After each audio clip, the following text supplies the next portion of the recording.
Good morning. This is for week 7, unit 6, vulnerable populations, CHL 244 for our discussion post this week.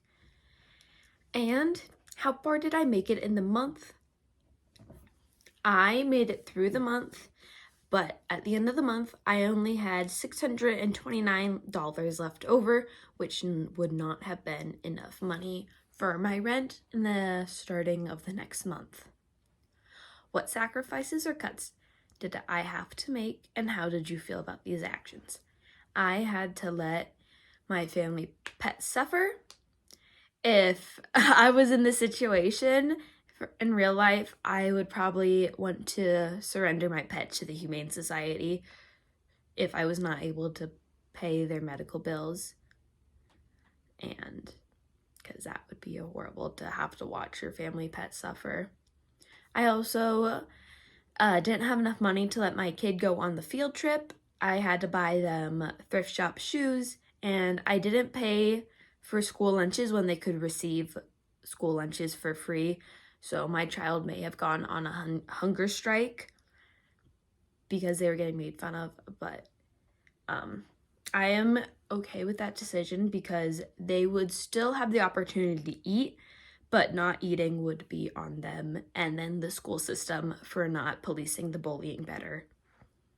The most difficult decision I had to make was to let my pet suffer. When that came on the screen, my jaw dropped and I was like, what's going on here? I felt very bad about that because I didn't want to get rid of my kid's pet, and I didn't want to put the dog, I'm going to assume it was a dog, didn't want to put the dog down or whatever animal it was. So that was a very, very hard decision.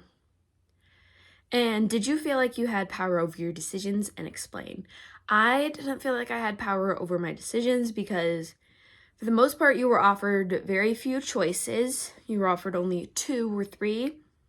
Like when it came to seeing my kids play or helping the neighbor move, I feel like in real life, you may have been able to do both by asking the neighbor if you could come over earlier or later than the designated time of the play, because I really didn't want to miss my child's play because I feel like it's important to show up for them during their childhood because that's going to be what they remember. They're going to remember that you were at the play. Not that you couldn't afford the name brand shoes. They were going to remember that you came to the play. And I also felt powerless with the tooth situation because I didn't have the money to get my tooth fixed, and I could only just wait on it and use some numbing medicine. And as the game progressed, I became increasingly more stressed. It was very stressful to watch my money go down and have car payments and other payments and have to pick out groceries. The facts that were popping up on the screen didn't really surprise me. They were just sad because the game was really hard. And what I learned from this situation, that it's really hard to be low income. There are some very difficult decisions that you need to make every single week about budgeting, about the care for your child, and so many different things there were to consider. And healthcare is expensive. I couldn't get my tooth fixed, and then it cost me more in the long run. It was a hard game to play.